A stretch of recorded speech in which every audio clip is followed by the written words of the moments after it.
है शायद। उसने कहा अच्छा चाहते क्या हो ये बताओ। मैंने कहा सर चाहता ये हूं कि जिंदगी अपने मन मुताबिक होनी चाहिए। उसने कहा अच्छा ऐसी कौन सी जिंदगी होती है, क्या चाहते हो जिंदगी से। मैं कहा सर जिंदगी ऐसी होनी चाहिए कि अगर मैं खाना चाहूं तो खाऊं और सोना चाहूं तो सोऊं। मुझे कोई उठाने वाला ना हो, मुझे कोई जगाने वाला ना हो, मुझे कोई बताने वाला ना हो कि ये काम करो और ये काम मत करो, क्योंकि जिंदगी तो मेरी है। क्या आपको नहीं चाहिए ऐसी जिंदगी? क्या मैंने कुछ ऐसा सोच लिया था जो आप नहीं सोच रहे हो? सोचना चाहिए था, नहीं सोचना चाहिए था। पर मैंने कब सोचा? मैंने सोचा 1987 में। कब सोचा?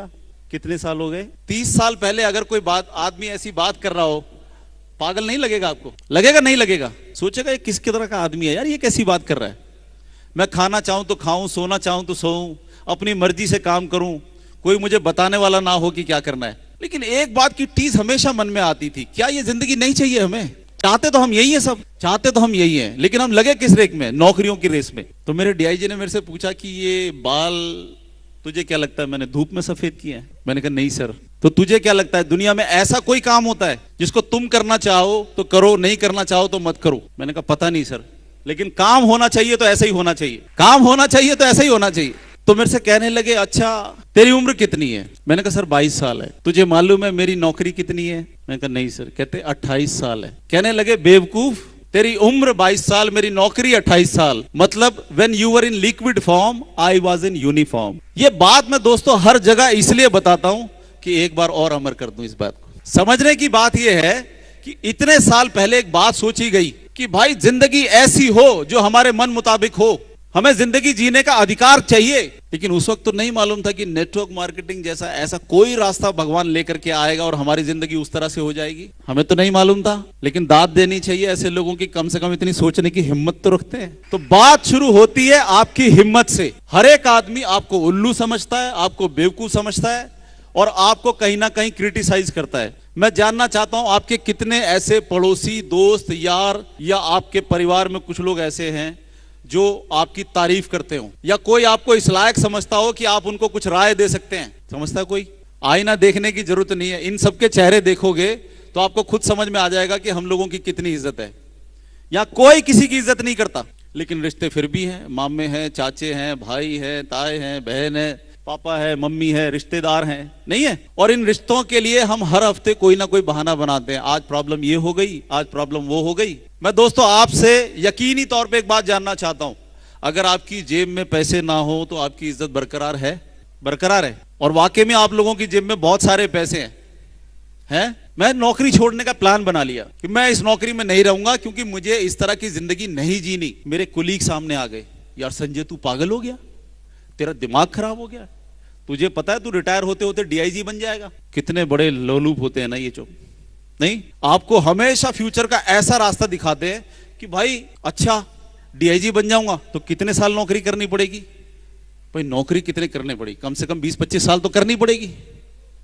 और मैंने कहा 20-25 साल कितने होते हैं मालूम है? नौकरी वालों को दोस्तों मालूम नहीं होता कि 20-25 साल की जिंदगी क्या होती है, क्योंकि वो रोज उठते हैं, रोज अपना टिफिन बांधते हैं, ऑफिस चले जाते हैं।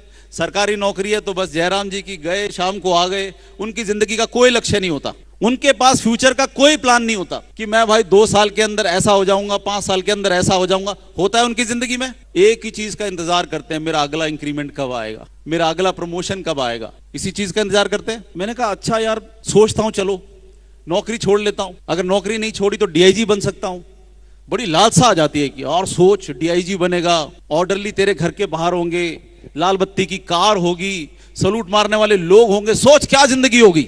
ये तो बड़ी दुविधा आ गई। अब उस बात को सोचने के लिए 25 साल तो नौकरी करनी पड़ेगी। तो मन में ख्याल आया कि डीआईजी की जिंदगी कैसी होगी ये जानने के लिए मुझे 25 साल इंतजार करने की क्या जरूरत है? मैं अपने डीआईजी की जिंदगी को देख लेता हूं कैसी चल रही। तो जब दोस्तों मैंने अपनी डीआईजी की जिंदगी पे फोकस किया तो मुझे मालूम चला कि जिंदगी में सब कुछ बनना, लेकिन डीआईजी मत बनना। क्यों? क्योंकि कोई उसको कह रहा है कि ये प्लांट का चोर है, चोर बेच के खा गया। क्या हुआ, मेरे डीआईजी ने उस जमाने में मारुति की कारें निकली थी, एक मारुति वैन जो उस समय शायद 55,000 रुपए की आती थी, मारुति वैन इतने की आती थी, है ना? 1990 के करीब 88-89 में वो आई, वो उस दौरान ही कभी आई थी। उसने वो गाड़ी खरीद ली और प्लांट का हर एक आदमी उसको चोर बोलने लगा कि ये तो चोर है, प्लांट बेच के खा गया, देखो इसने मारुति कार ले ली।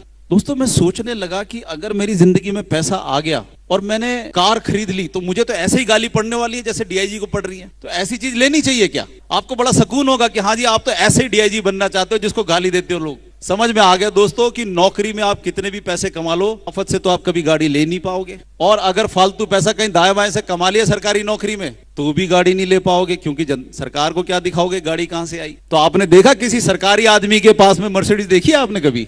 BMW देखी है? ऑडी देखी है? और हम वो महान उल्लुओं में से हैं जिनको जनता ने कहा तुम नालायक हो, तुम बेवकूफ हो, तुम मेंबर बनाते हो, तुम लोगों को बेवकूफ बनाते हो, क्या क्या नहीं बनाते हो। और उसके बावजूद भी हम लोग मर्सिडीज में घूमते हैं, विदेश यात्राओं में जाते हैं, बहुत सारे पैसे कमाते हैं और आप लोगों के बीच में आके डांस भी करते हैं ना हम लोग। नहीं अच्छा लगता है, खराब लगता है? ये जिंदगी जो हमें मिल रही है दोस्तों, क्या हम पे थोपी गई है? ये हमने चुनी है, क्योंकि हमें लगता है कि अगर कोई एक शख्स इसको ऐसा कर सकता है तो मैं भी कर सकता हूं। मैं दोस्तों आपके सामने खड़ा हूं, आपके सामने खड़ा हूं। मेरे लिए एक ही बहुत बड़ा मोटिवेशन था जो मैं इस इंडस्ट्री में आया और मैं यहां तक पहुंचा। एक ही मोटिवेशन। मैं चाहता हूं आपका भी वही मोटिवेशन होना चाहिए। नीचे बैठ करके देख रहा था ये जो शख्स है स्पीच दे रहा है, बड़ी अच्छी बोल रहा है, क्या है इसमें ऐसा है क्या जो मुझ में नहीं है? इसके भी 2 हाथ है, 2 आंख है, ये है, देखने में भी ठीक ठाक है, हम भी ठीक ठाक है। तो फिर ऐसा क्या है कि ये आदमी पैसे कमा सकता है और मैं नहीं कमा सकता? तो दोस्तों बड़ी चेहरे पे बड़ी मुस्कुराहट आ गई, भरोसा हो गया कि यार ये पैसे तो मैं कमाने ही वाला हूं। इसको बोलते हैं दोस्तों आत्मविश्वास की एक झलक जो आपके दिल में उतरती है। मैं चाहता हूं आप भी मुझे उसी तरीके से देखें, आप ये महसूस करें कि ऐसा क्या है इस शख्स में जो इस सामने खड़ा होकर के इतनी बड़ी बड़ी बातें बोल रहा है, और ऐसा क्या है जो मुझ में नहीं है। अगर मैं पैसे कमा सकता हूं तो मैं यकीन से बोल रहा हूं दोस्तों आप भी पैसे कमा सकते हो। कमा सकते हो, नहीं कमा सकते हो। सिर्फ यह है कि मेरे पास आपसे एक एक्सपीरियंस शायद ज्यादा हो सकता है। इस इंडस्ट्री में आने से पहले आपसे एक एक्सपीरियंस मेरे पास ज्यादा हो सकता है, क्योंकि मैं देख रहा हूं बहुत सारे बच्चे भी हैं। I love you guys. जितने बच्चे लोग इस इंडस्ट्री में है ना, उनके लिए तो मैं मर मिटता हूं। क्यों मर मिटता हूं मालूम? 35 साल की उम्र में मुझे ये इंडस्ट्री में जगह मिली। 35 साल की उम्र में मैं ये समझ पाया कि ये दुनिया की बहुत ही खूबसूरत इंडस्ट्री है। लेकिन मैं समझ पाया इसलिए भी क्योंकि मैं नौकरी कर चुका था 8 साल सरकारी। इसलिए भी कि मैंने 6 साल अपना ट्रांसपोर्ट ट्रेवलिंग का बिजनेस भी किया। 14 साल मैंने अपनी जिंदगी के लगाए थे दूसरी इंडस्ट्री में, जिसके लिए आप लोग भाग रहे होगे कहीं ना कहीं। आप लोग या तो नौकरियों की दौड़ में होगे या इस दौड़ में होगे कि कोई अपना ब्यूटी पार्लर खोल ले या कोई अपनी दुकान खोल ले या कुछ भी कर ले। इसमें लग रहे हैं हम लोग, सब लोग अपने आप को कहीं सेटल करने के लिए।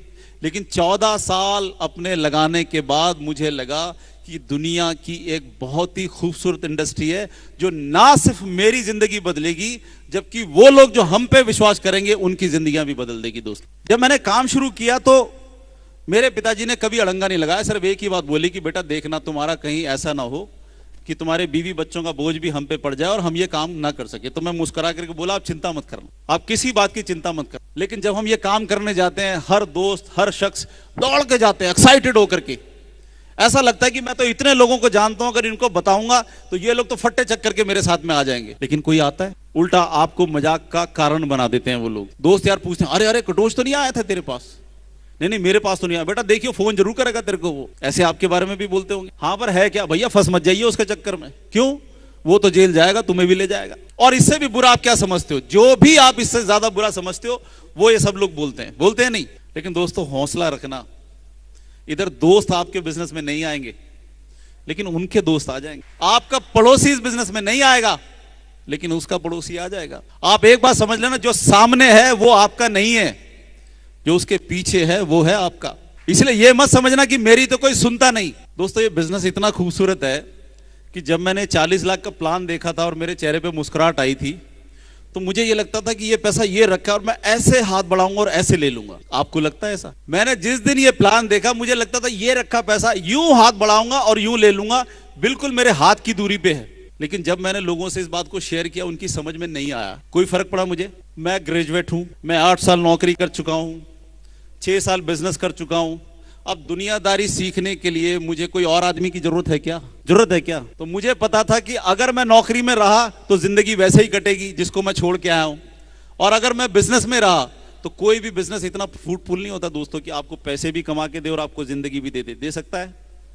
मैं क्योंकि दिल्ली का वासी हूं, चांदनी चौक में बड़े बड़े लोगों को बिजनेस करते देखता हूं, सदर बाजार में बड़े बड़े लोगों को बिजनेस करते देखता हूं, उनकी जिंदगियां देखता हूं।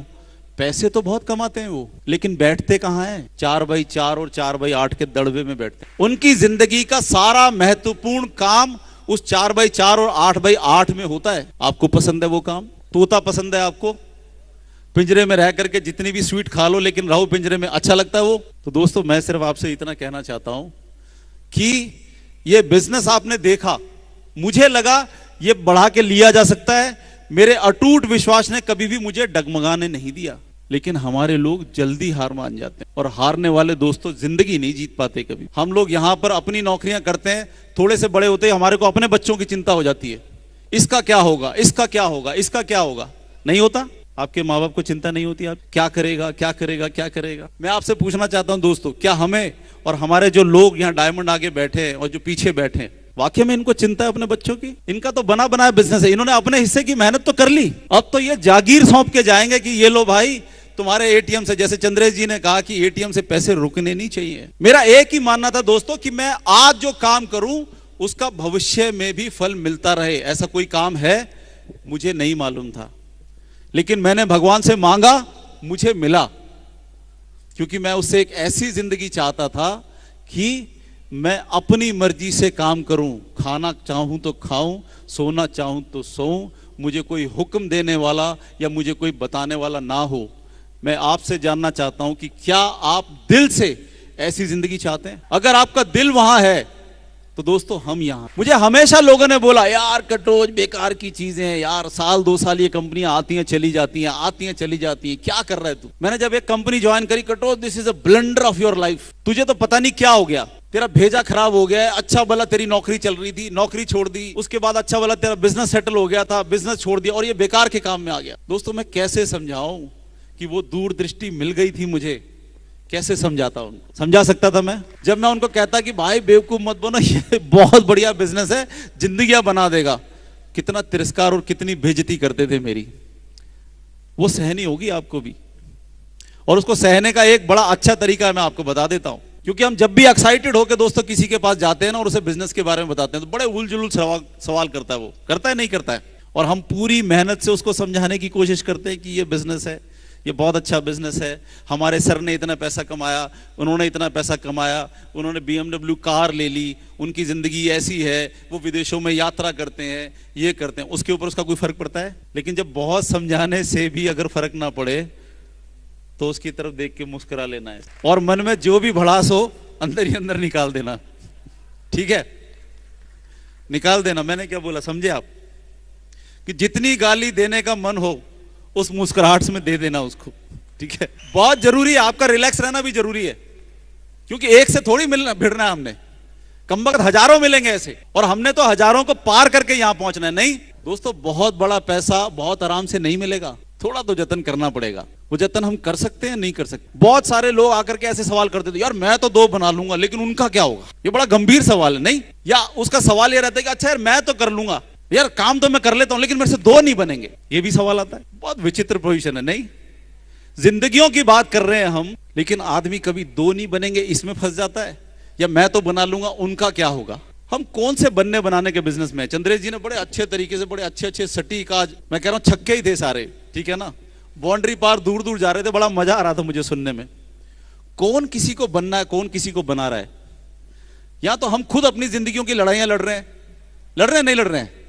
सब लोग मेहनत कर रहे हैं कि हमारी जिंदगी बेहतर हो जाए, और ये बनने बनाने की बात आ रही है। भाई अगर ये काम इतना मुश्किल होता तो हमारी जनसंख्या इतनी कभी भी नहीं बढ़ती क्या? सीरियस होकर जवाब दे रहे हो यार थोड़ा। तो मैं दोस्तों आपको सिर्फ इतना यकीन दिलाना चाहता हूं कि आज मेरे पास एक प्रमोशन है जिसको मैं आपको देना चाहता हूं।